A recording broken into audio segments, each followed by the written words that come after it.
Bonjour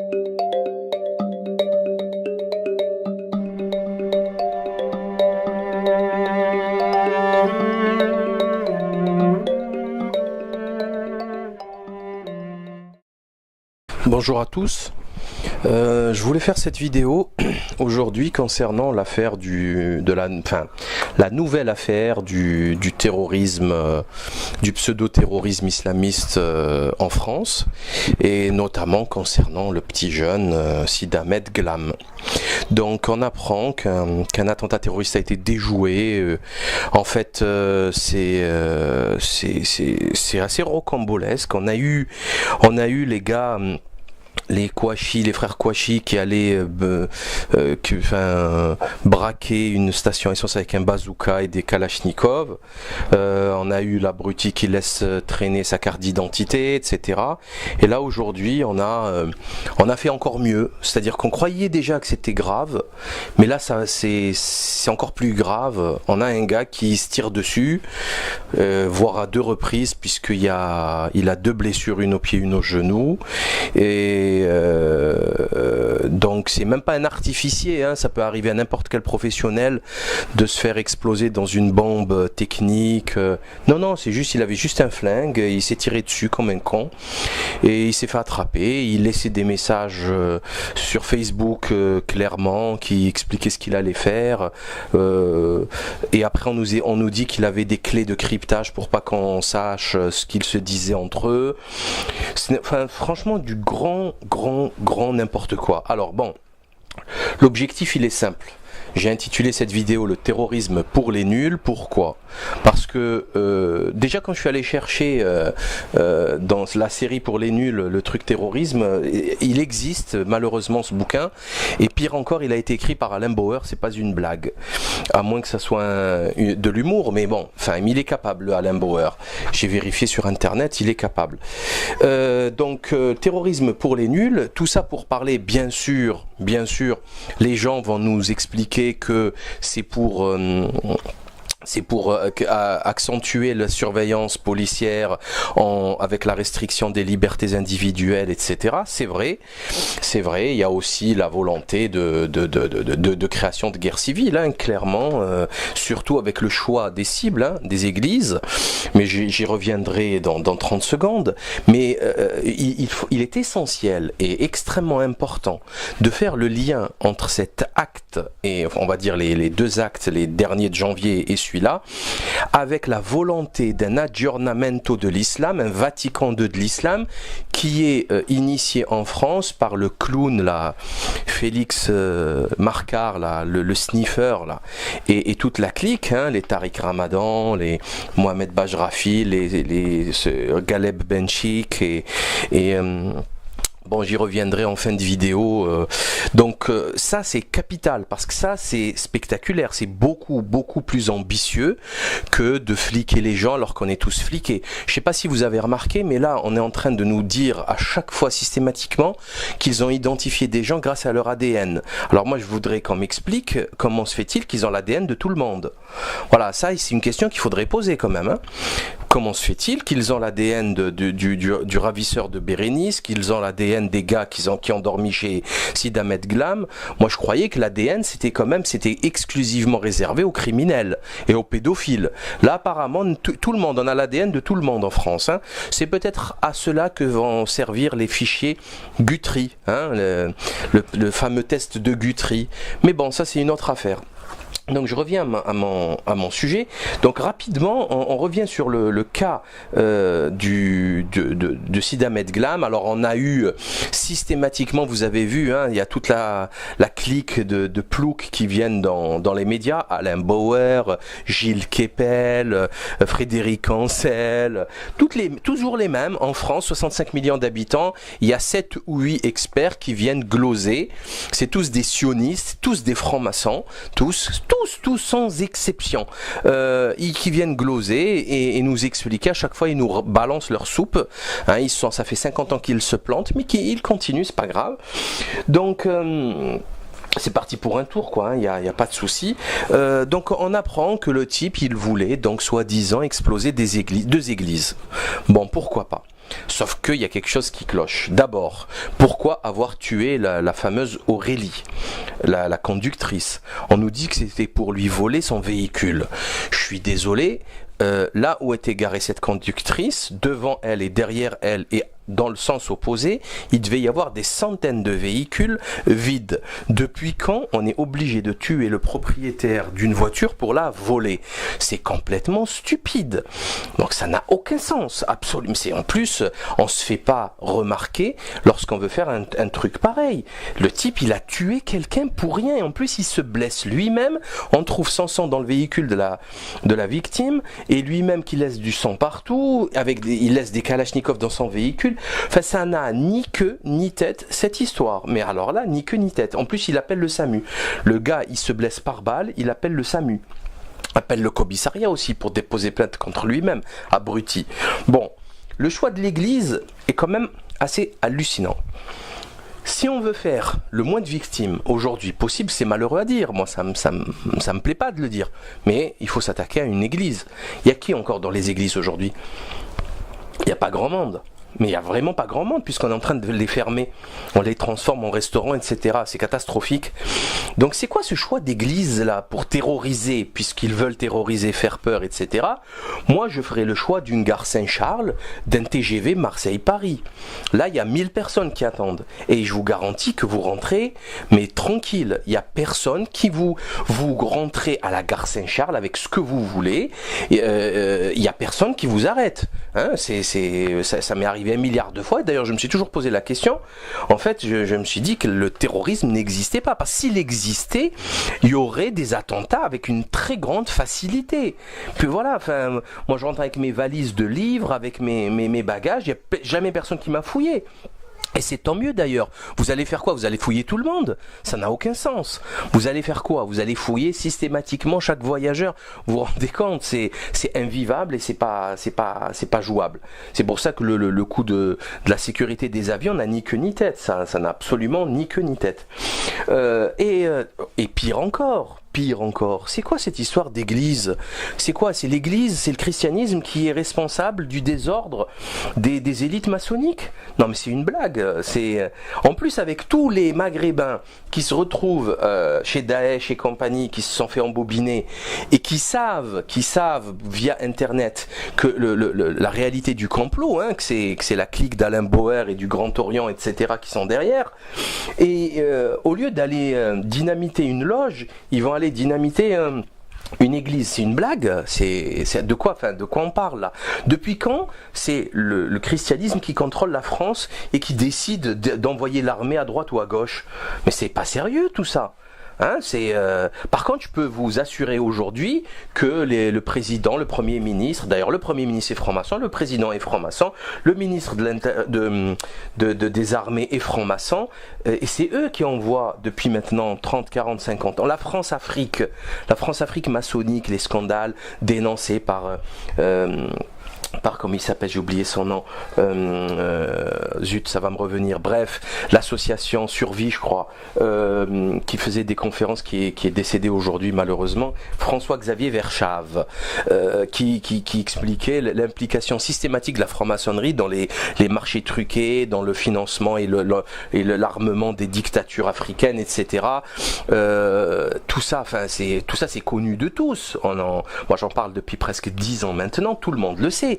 Donc c'est quoi cette histoire? Il se croit au XIIe siècle là, pendant les croisades? Qu'est-ce que c'est que ces clowneries? C'est quoi? On a le droit d'avoir 1000 ans de retard maintenant? Il n'y a pas de mise à jour peut-être à faire chez eux. Donc vous voyez très bien que c'est pas sérieux tout ça. C'est le marionnettiste qui a donné les ordres de cette pseudo-attaque n'est pas la personne que vous croyez. Ça n'a pas de sens, vraiment.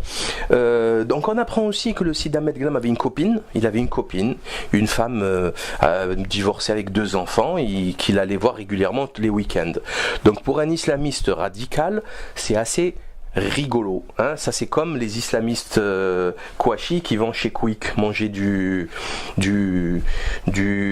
crousty bacon. Ça c'est extraordinaire, c'est magnifique, franchement c'est magnifique. Autre chose, on a trouvé chez le Sidi Ahmed Glam des documents de Daesh et d'Al-Qaïda. Alors là franchement Alors là, il faut être bien clair. Hein. Entre Daesh et Al-Qaïda, mon cœur balance, je ne sais pas lequel choisir des deux. Là, il faut choisir parce que eux, les deux là sur le terrain, ils se tirent dessus, ils s'entretuent. Donc, il faut choisir son camp. Donc là, ça y est, en France, il n'y a pas de différence. Sur le terrain, ils s'entretuent, ils se tirent à vue. Par contre, chez les pseudo-terroristes, vous avez vu sa gueule. Vous savez que Roulam, ça veut dire un gamin en arabe. C'est un gamin, c'est un enfant, il a une tête d'enfant. C'est évident qu'il a été manipulé par je ne sais qui et que voilà, ils en ont fait ce qu'ils en ont fait. Enfin, c'est pathétique. Enfin, franchement, c'est ridicule, mais totalement ridicule. Il suffit de voir sa tête et savoir qu'il est là, qu'il est en France depuis pas longtemps pour comprendre qu'il est inconcevable qu'il aille récupérer tout l'armement qu'il a eu. Notamment les 4 Kalash, les brassards, les bidules. Qui va lui donner ça? Quel est son réseau? Comment? Enfin, c'est pas sérieux tout ça. C'est pas sérieux. Quand on voit sa tête, franchement. Bon, sans commentaire, il s'est même tiré dessus, il s'est blessé. Bon, enfin, les prochaines recrues, elles vont se faire où? Au collège? Vous allez les récupérer au collège, c'est ça, ils auront 12 ans. Hein, c'est sérieux tout ça.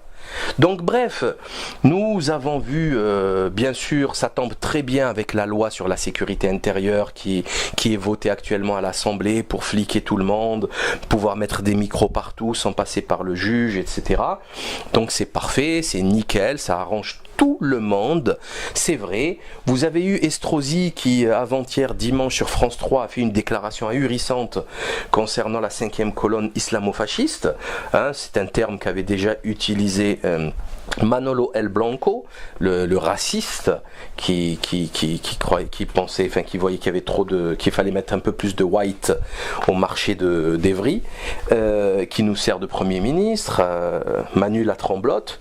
Et ben l'islamo-fascisme, hein, voilà, faut nous expliquer intellectuellement, historiquement, politiquement à quoi ça correspond, parce que on peut pas comme ça prendre des concepts européens et les poser comme ça en Orient ou en Extrême-Orient. Ça marche pas comme ça, parce que même le paradigme intellectuel de ces sociétés n'est pas le même. Ça n'a ni queue ni tête. C'est l'islamo-fascisme, enfin le fascisme italien, le nazisme, etc. Ce sont des concepts occidentaux, modernistes, progressistes, qui sont nés dans un paradigme spécifique. Bref. Donc effectivement, on a vu, il y a toute cette sauce, cette mayonnaise qui est en train de se monter sous nos yeux. Bon, vous avez entendu, il n'y a absolument aucune réaction sérieuse face à ce qu'a dit Estrosi. Il n'y a rien de lourd, il n'y a pas grand-chose. Hein, il aurait dit ça sur, on va dire, les juifs, il aurait perdu son poste immédiatement. Enfin, il y a même pas à discuter, c'est même pas. Ou non, on discute pas de ça, c'est évident. Donc, mais là, c'est Estrosi, c'est le maire de Nice, et en plus, c'est le candidat contre Marion Maréchal Le Pen. Donc, il est obligé de droitiser son discours pour pouvoir éventuellement espérer gagner la région aux prochaines élections. Hein, c'est quand même assez grave. Donc effectivement, on voit qu'il y a quelque chose qui se monte actuellement, c'est très grave, hein, on parle de guerre civile quand même, c'est extrêmement grave, mais il y a quelque chose derrière qui est encore plus grave, c'est cet aggiornamento de l'islam, ce Vatican II de l'islam qui est initié par un phénomène, comment on appelle ça, un ovni, je ne sais pas ce que c'est, Félix Marcard, faut le faire quand même, hein. Faut le faire, hein. C'est quand même hallucinant. Il se foutait de sa gueule chez Ruquier par rapport à la cocaïne qu'il prenait, et là maintenant c'est devenu un musulman qui discute avec des penseurs. Bon, vous remarquerez que dans toute cette soupe d'intellectuels de la fondation Kawakibi, il n'y a pas d'imam, hein. Il n'y a pas de penseur musulman. Donc déjà, Félix Marcard, on ne sait pas ce qu'il est. Hein, c'est un attaché presse. D'ailleurs, c'est très rigolo. Il y a pas longtemps, il disait que c'était un producteur de rap. Maintenant, il n'y a plus ça. Hein. Puisqu'il s'occupe d'islam, il a enlevé ça. C'était pas possible. Ce Galeb Benchir, il a strictement rien à voir avec la théologie islamique. Hein. C'est un physicien bidule. Alors lui, là, j'ai oublié son nom, il est difficile à prononcer, qui s'appelle alors Homero Marangiu Peria. Homero Marangiu Peria, alors là, lui, c'est pas compliqué la vie. C'est un sociologue de l'ethnicité des religions, spécialiste en politique publique et management de la diversité. Et ce type, il va faire le forum mondial de la bidule, de l'islam, enfin c'est à crever de rire quoi. Hein. Donc revenons à la fondation Al-Kawakibi. La fondation Al-Kawakibi c'est quoi? C'est pas compliqué, c'est un journaliste, si vous voulez, syrien, né à Alep en 1849-1850 et qui était extrêmement influencé par la modernité et le progressisme occidental. Voilà, c'est tout. J'ai découvert des liens qu'il avait avec la maçonnerie et l'humanisme maçonnique qui s'affichent à l'écran. Et c'est un type qui a été influencé par Jamal Din Afghani et Mohamed Abdou. J'en ai déjà parlé de ces deux zozos à plusieurs reprises. Je vous avais prouvé par des documents que Jamal Din Afghani était franc-maçon et qu'il faisait partie de la loge Luxor. Et j'avais parlé aussi, parce qu'il en parlait sur plusieurs pages, Louis de Maistre dans le livre L'énigme, René Guénon et les supérieurs inconnus aux éditions Arche Milano. À la page, parce qu'il y a des gens qui veulent les preuves, page 424, 425, 426 jusqu'à je sais plus combien, il y a plusieurs documents, hein, notamment Eli Kedouri qui a écrit sur Jamal-Din Afghani et Abdou, hein, c'est des bouquins entiers qui nous expliquaient que ces deux zozos, Mohamed Abdou a été quand même le recteur hein, de l'université d'Al-Azhar, hein, le centre mondial islamique. C'était des francs-maçons athées, ils faisaient pas la prière. Il y a des témoignages comme quoi il ne faisait pas le mois de Ramadan, il jeûnait pas. Donc voilà qui sont ces gens-là et qui voulaient sortir justement de l'islam pour embrasser la modernité décadente maçonnique. Et on entend ici dans quel Kawakibi, c'est évident, voilà, on le voit quoi. Enfin, c'est clair. Alors l'offensive médiatique, elle est venue d'Oumma, hein, Oumma.com, parce que c'est un des sites les plus visités et parce qu'ils ont fait quasiment toutes les vidéos avec ces intervenants, notamment Félix Marcard, l'imam autrichien, palestinien gazaoui vivant en Autriche, Adnan Ibrahim. Ils ont fait plein d'articles sur la théologie, sur Mohamed Abdou que vous voyez à l'écran. La théologie de la libération de Mohamed Abdou. Voilà, Abdou commence par rejeter catégoriquement la démarche des docteurs traditionnels de la loi qui réduit la religion à un pur formalisme juridico-rituel. Comme si c'était autre chose la religion. C'est pas des rituels la religion. Mais c'est pas grave. Comme si le code civil ou le code pénal c'était pas un pur formalisme à appliquer, c'était autre chose. Comme si on avait le choix. Bref, là n'est pas la question. Mais bon, vous voyez que Oumma.com, avec une interview réalisée par Tawfiq Mathlouthi, le patron de Meka-Cola, hein, c'est encore une fois. C'est le genre de personne qui veut copier la modernité en proposant un produit dégueulasse, un poison cancérigène avec ses colorants et son aspartame, etc. Bref, toujours cette manie de vouloir copier l'Occident, de vouloir copier la modernité au lieu d'en sortir et de condamner le désordre en fait. C'est cette manie que ont les musulmans à être tout content qu'un blanc, qu'un occidental, qu'un étranger en fait à l'arabité, à l'islam, quand il se convertit, ils sont tout contents, ils sont fiers, ils se disent, voyez, il s'est converti. N'importe qui, même un acteur porno qui se convertit, ils vont d'ailleurs ne rigolez pas, Snoop Dogg a été mis en avant par Nation of Islam, ce qui est très très grave. Un type comme ça, c'est abominable. Il est abominable. Mais les musulmans, ils ont ce petit défaut d'infériorité, de colonisabilité. Dès qu'il y a c'est la lumière qui brille. Donc vous avez cette équipe, je reviens à la fondation Al-Kawakibi, avec la fameuse tribune qu'ils ont signée dans différents journaux européens avec Tariq Ramadan himself, le Qatar Tariq Ramadan. D'ailleurs, il faudrait bien qu'il nous explique ce qui se passe avec toutes ces femmes avec tous ces enregistrements audio qui sont diffusés à droite à gauche, qui nous explique ce qui se passe. Là, il devrait retenir un petit peu sa libido. Donc, ce sociologue bidon, Galeb Benchir, qui n'a strictement rien à voir avec la religion. Aden Ibrahim, je connais pas son niveau. Félix Marcard, alors là, c'est le fou rire total. Hein. Donc, alors Tariq Ramadan, qui avec le CIL, qui est venu nous expliquer qu'il fallait faire rentrer l'éthique et l'humanisme dans la religion avec les sabbataïstes du Qatar, hein, c'est quand même c'est extraordinaire. Avec enfin bon bref, j'en ai déjà parlé, je vais pas en mettre une couche. Ici vous voyez notre ami Marcard avec le pédophile Daniel Cohn-Bendit, hein. Donc c'est hallucinant. Les pires raclures, les pires ratés, les pires pecnos, les moins savants, les pires dégueulasses, j'ai pas de mots. Ils viennent nous expliquer ce qu'il faut qu'on fasse de notre religion islamique. Ah bon? Là il manque Chalgoumi, Birbache, qui manque là? Oui, il manque Chalgoumi et Birbache, c'est tout. Voilà, c'est tout. Et là, c'est la Dream Team. La Dream Team.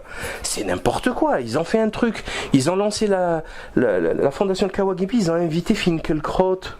Mais qu'est-ce que c'est que ce cirque? Qu'est-ce que c'est que ce cirque en nous expliquant qu'ils sont ouverts à discuter avec tout le monde? Mais c'est une blague. Mais vous nous avez pris pour qui? Vous nous avez pris pour qui? Mais c'est insultant. Alors croire ça, c'est comme croire l'œcuménisme grossalien de la dernière conférence pathétique. Heureusement d'ailleurs que l'imam Rahawi n'y a pas participé. Franchement, il s'est économisé un siècle d'explications et d'excuses. C'est une catastrophe. C'est comme l'œcuménisme grossalien. Vous avez un gigolo zoophile, un pecno de toxico, qui vient nous expliquer qu'il va discuter avec des imams, qu'un imam et un juif qui est athée d'ailleurs. Jacob Cohen est un franc-maçon athée. Il n'est pas juif pratiquant. Il a strictement rien à voir avec la religion juive. Donc c'est un petit peu la même chose en fait. C'est du grand n'importe quoi. Alors qu'à ces places-là, on devrait avoir des grands penseurs, enfin c'est des grands religieux. Un religieux musulman, il faut que les gens le sachent, surtout les occidentaux, que ce soit les musulmans ou pas, parce qu'ils le savent pas ça. Ils ont vécu avec des petits imams de banlieue là, qu'on leur envoyait du bled, et qui souvent sont d'une grande médiocrité, pilotés par les services étrangers ou français. Non. Un imam, c'est un minot qui connaissait le Coran par cœur à 7, 8 ans, 9 ans, qui connaît des centaines et des centaines de paroles prophétiques par cœur, qui connaît la jurisprudence, qui connaît toutes les règles de mariage, d'héritage, de toutes les... Enfin, c'est ça un shir, c'est ça un imam. C'est pas les sociologues et autres psychanalystes à 2 balles que l'on entend à la radio, comme je l'ai déjà dit, hein, que ceci soit clair. Donc faut arrêter maintenant les bêtises. Du coup, bon, qu'est-ce que vous voulez que je vous dise de plus? C'est tellement pathétique, tellement grossier, tellement alors que le Galeb Benchir qui s'entend lui-même.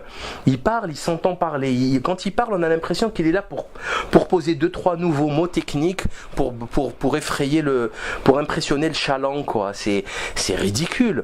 Signalant que son frère, qui était moufti de Marseille autoproclamé, est un alcoolique et qu'il n'a strictement rien à... Moufti autoproclamé qui boit de l'alcool. C'est quand même grave. Rappelant que David Boubeker ne prie pas. Le recteur comment on appelle ça, l'imam de la mosquée de Paris, il ne fait pas la prière. Il y a plusieurs témoignages concernant Tariq Ramadan de même. Donc ici on a quand même, c'est une invasion, c'est une attaque en règle coordonnée de gens qui n'ont strictement rien à voir avec l'islam et qui viennent nous expliquer qu'il faut réformer je ne sais quoi. Alors c'est comme si on disait qu'il fallait réformer la médecine parce que Big Pharma non, c'est une histoire politique, ça n'a rien à voir avec la religion tout ça, c'est une histoire politique, c'est-à-dire qu'il y a des voleurs, des faussaires, des imposteurs qui ont fait rentrer le fric, l'argent, le pouvoir du fric dans la médecine, il faut les punir. Le code pénal le permet, il faut les mettre en prison et redonner un peu il faut revenir à un état normal de fonctionnement. On ne va pas remettre en cause l'anatomie, la physiologie, la biologie cellulaire, la neurophysiologie, on ne va pas remettre ça en cause, l'histologie, l'embryologie, on ne va pas remettre ça en cause. Donc c'est exactement la même chose pour l'islam. Moi je suis musulman, je veux pratiquer ma religion, je veux la pratiquer telle que Dieu me le commande. Je ne vais pas influencer ma pratique par un connard de franc-maçon dégénéré qui a décidé du jour au lendemain de venir représenter je ne sais quelle, par magie, quelle fondation bidon. Ceci est insupportable. Donc à vous de vérifier toutes ces informations et de harceler-les sur les réseaux sociaux, moquez-vous d'eux, quoi. Quels sont vos bagages, quoi. Enfin, depuis quand un sociologue il parle de, enfin, dégagez-moi. Au moins Vatican II ils ont fait ça avec des cardinaux, c'était classe, quoi. Au moins Vatican II ils ont fait ça avec des gens de niveau. Là, ils ont pris les mecs, ils les ont pris au caniveau, quoi. Il va dans des bars, il prend un mec, il va dans un truc de rap, il prend un gars, non mais faut arrêter, ça suffit maintenant. Ça suffit. Il manque quoi? Il manque un footballeur là. Il manque un footballeur, un rappeur. Non, le rappeur on l'a déjà, Félix Marcard. C'est bien. Bon, ça suffit. Voilà. Donc c'était pour vous dire ça. Tout ceci est lié. Ça ne peut pas être dû au hasard. Alors je dis pas que c'est eux qui ont fait l'attentat, mais il y a quand même j'ai jamais dit ça, et c'est absurde que de dire une chose pareille. Je veux juste dire que ça tombe bizarrement bien, et il y a des gens qui utilisent tout ça pour faire avancer leur pion et leur agenda. Donc cette laïcisation de l'islam, quand on va vous parler d'humanisme, etc., elle va manipuler, tromper plein de musulmans. Parce que ne croyez pas que vous allez y échapper. Les chrétiens, ils étaient aussi spirituels et religieux que les musulmans. Ça s'est transformé en un bataillon de dégénérés. Voilà. Les femmes, elles s'habillent comme des prostituées. Les femmes de 2015 s'habillent comme les prostituées de 1990, et ça choque personne. Hein. Les femmes s'habillent comme des prostituées, comme si elles allaient travailler pour attirer des. Enfin, c'est catastrophique. Les transsexuels, les bidules, l'alcool, la drogue, l'avortement. La dépravation, le mensonge, le divorce, les enfants mal élevés, la tromperie, le mensonge, tout ça n'est pas venu d'un coup. Ça s'est fait sur 10, 20, 30, 50 ans. Et c'est ça qu'il faut combattre. C'est ça qu'il faut combattre. Donc à vos claviers et à vos soirées en discutant avec vos proches, détruisez cette mascarade et ne laissez pas faire le désordre. À très bientôt.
Et après on nous dit qu'il avait des clés de cryptage pour pas qu'on sache ce qu'ils se disaient entre eux.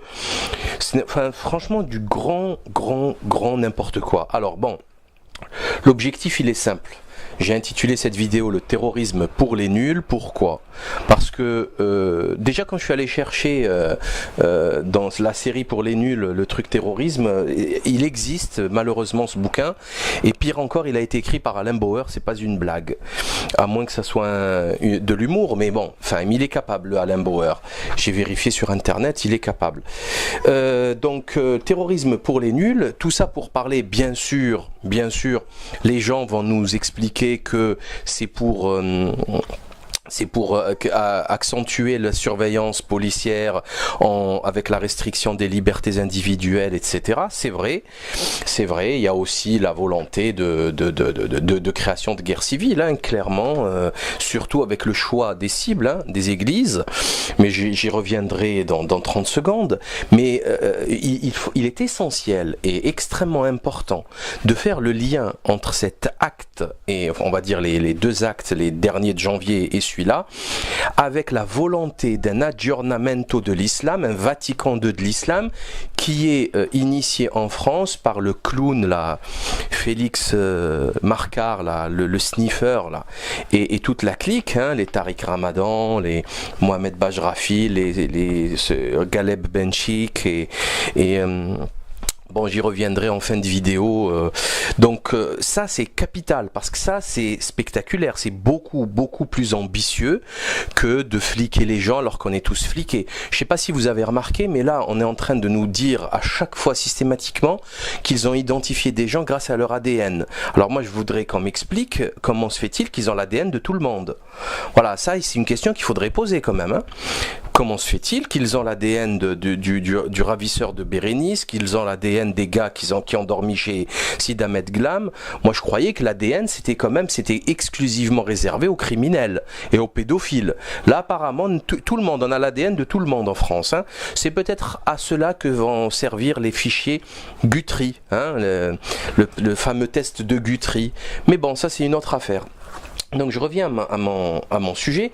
Donc rapidement, on revient sur le cas de Sid Ahmed Glam. Alors on a eu systématiquement, vous avez vu, hein, il y a toute la clique de ploucs qui viennent dans les médias. Alain Bauer, Gilles Kepel, Frédéric Ancel, toujours les mêmes. En France, 65 millions d'habitants, il y a 7 ou 8 experts qui viennent gloser.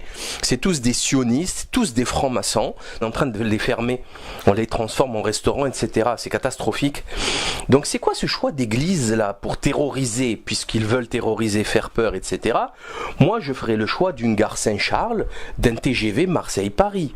Là il y a 1000 personnes qui attendent, et je vous garantis que vous rentrez, mais tranquille, il n'y a personne qui vous rentrez à la gare Saint-Charles avec ce que vous voulez, il n'y a personne qui vous arrête, hein. Ça m'est arrivé 1 milliard de fois, et d'ailleurs je me suis toujours posé la question. En fait, je me suis dit que le terrorisme n'existait pas, parce que s'il existait, il y aurait des attentats avec une très grande facilité. Puis voilà, enfin, moi je rentre avec mes valises de livres, avec mes bagages, il n'y a jamais personne qui m'a fouillé. Et c'est tant mieux d'ailleurs. Vous allez faire quoi? Vous allez fouiller tout le monde? Ça n'a aucun sens. Vous allez faire quoi? Vous allez fouiller systématiquement chaque voyageur. Vous vous rendez compte? C'est invivable et c'est pas jouable. C'est pour ça que le coup de la sécurité des avions n'a ni queue ni tête. Ça n'a absolument ni queue ni tête. Et pire encore, c'est quoi cette histoire d'église? C'est quoi? C'est l'église, c'est le christianisme qui est responsable du désordre des élites maçonniques? Non mais c'est une blague. En plus avec tous les maghrébins qui se retrouvent chez Daesh et compagnie, qui se sont fait embobiner et qui savent via internet que la réalité du complot, hein, que c'est la clique d'Alain Bauer et du Grand Orient, etc. qui sont derrière. Et au lieu d'aller dynamiter une loge, ils vont aller dynamiter une église. C'est une blague? C'est de quoi on parle là? Depuis quand c'est le christianisme qui contrôle la France et qui décide d'envoyer l'armée à droite ou à gauche? Mais c'est pas sérieux tout ça.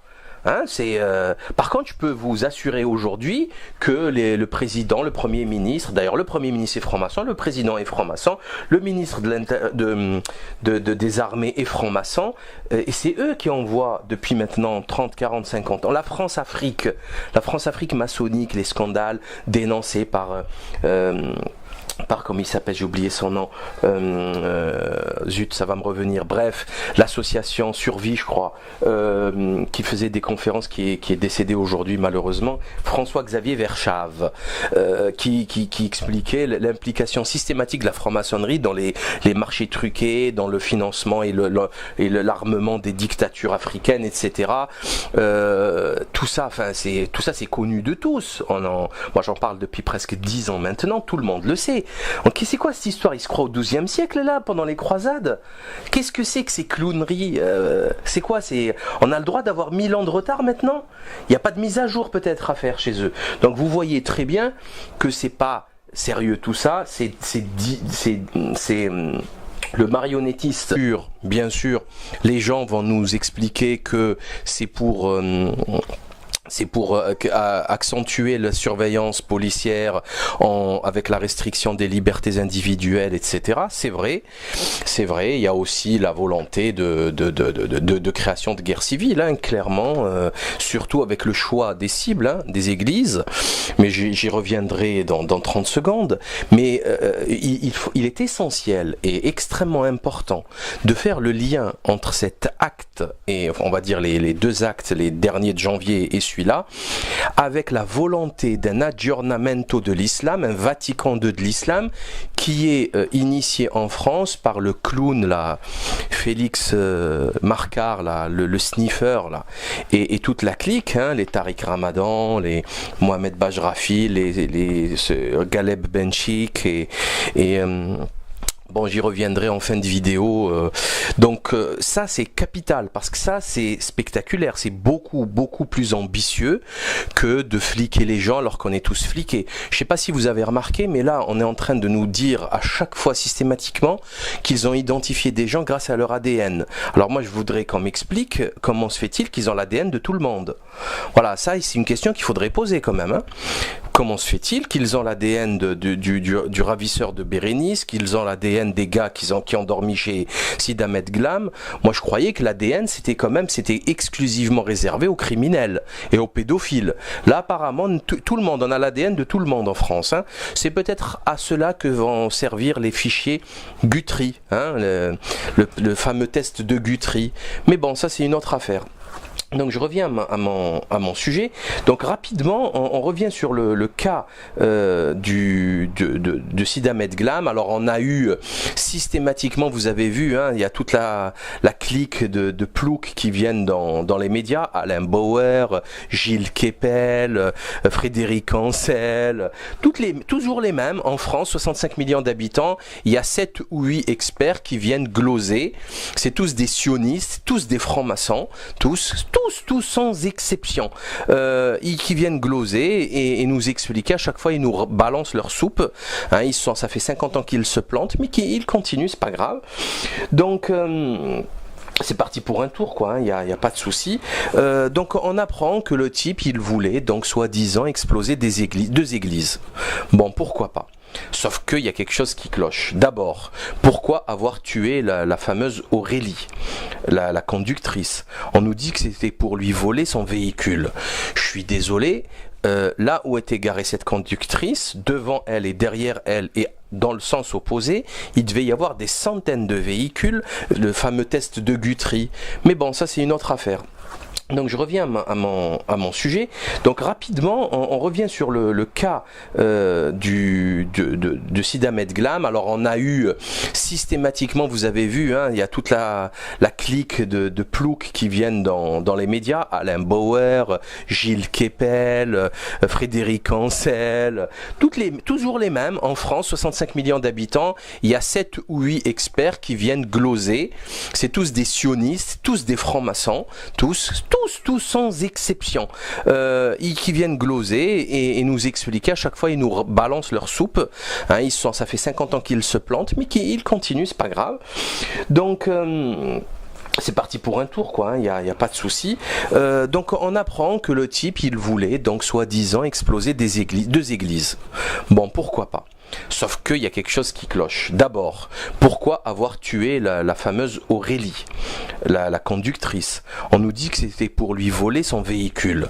Je suis désolé, là où était garée cette conductrice, devant elle et derrière elle et dans le sens opposé, il devait y avoir des centaines de véhicules vides. Depuis quand on est obligé de tuer le propriétaire d'une voiture pour la voler?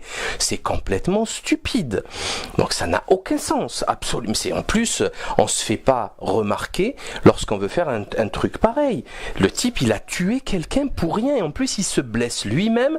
On trouve son sang dans le véhicule de la victime, et lui-même qui laisse du sang partout, il laisse des kalachnikovs dans son véhicule. Enfin, ça n'a ni queue ni tête, cette histoire. Mais alors là, ni queue ni tête. En plus, il appelle le SAMU.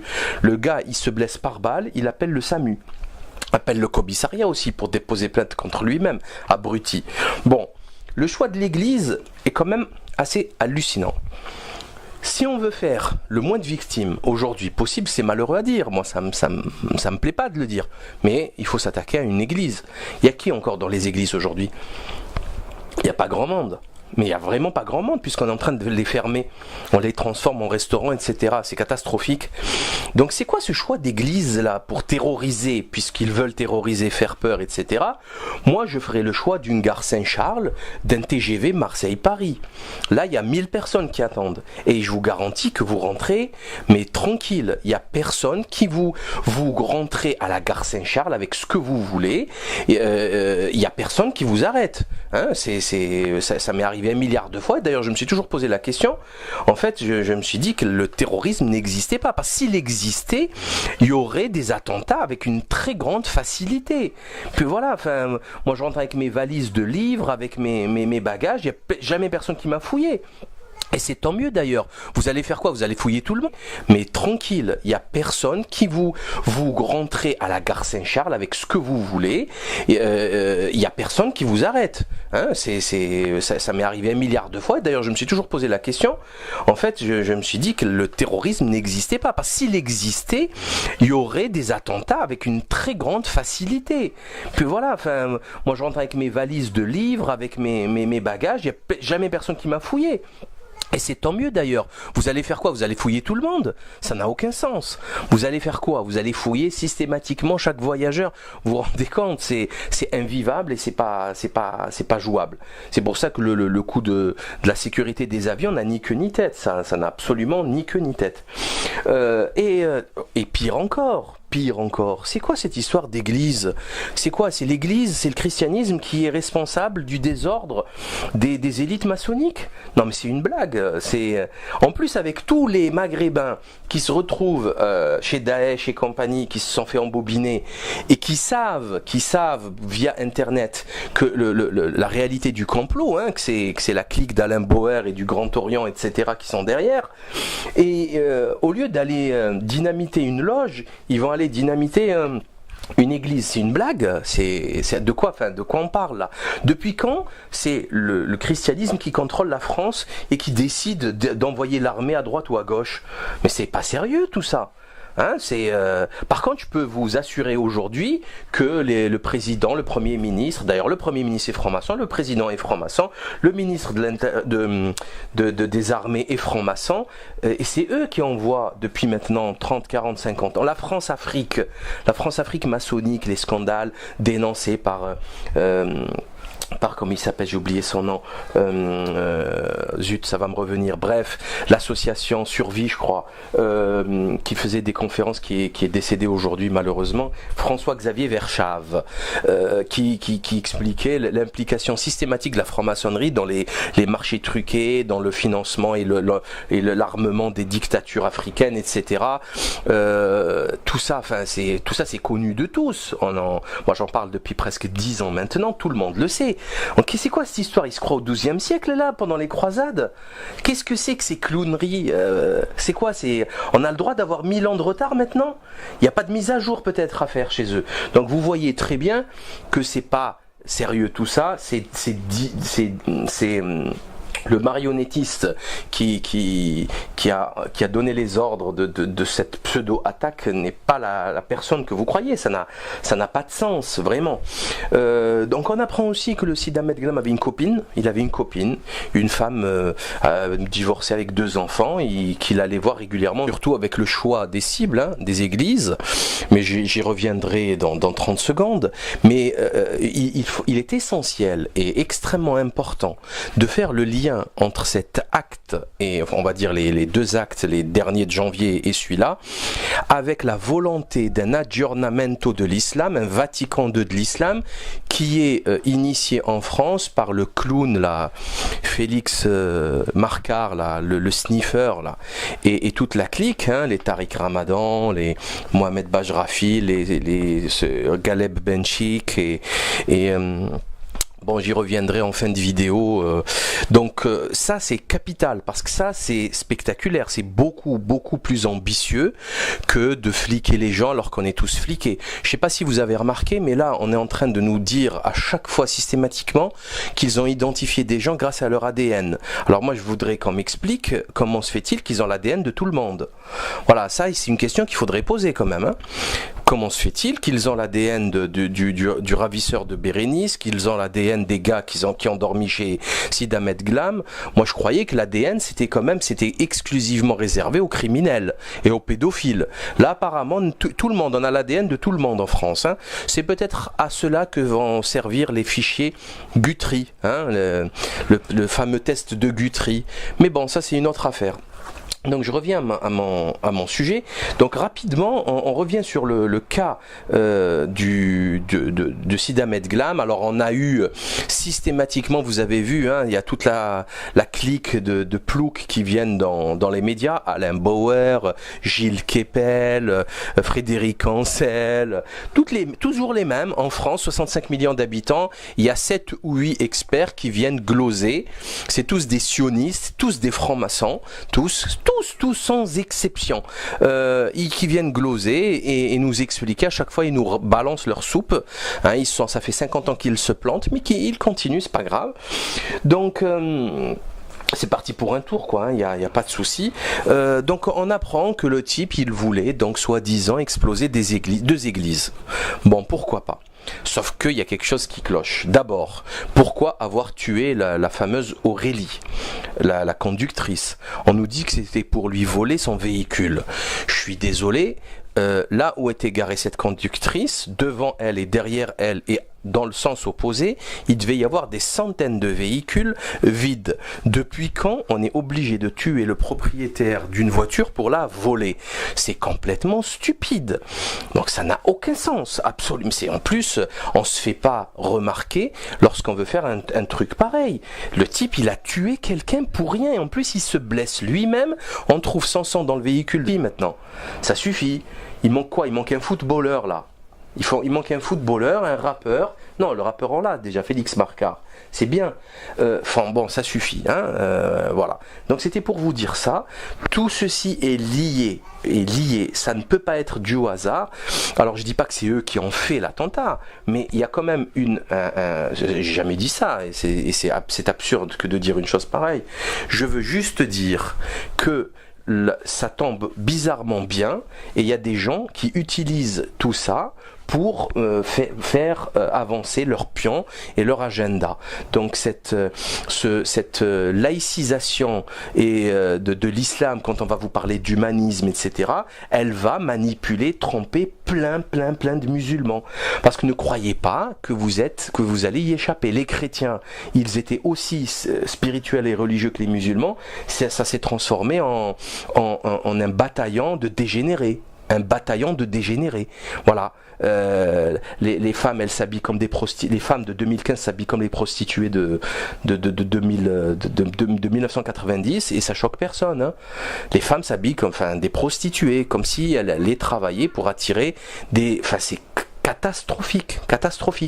Les transsexuels, les bidules, l'alcool, la drogue, l'avortement. La dépravation, le mensonge, le divorce, les enfants mal élevés, la tromperie, le mensonge, tout ça n'est pas venu d'un coup. Ça s'est fait sur 10, 20, 30, 50 ans. Et c'est ça qu'il faut combattre. C'est ça qu'il faut combattre. Donc à vos claviers et à vos soirées en discutant avec vos proches, détruisez cette mascarade et ne laissez pas faire le désordre. À très bientôt.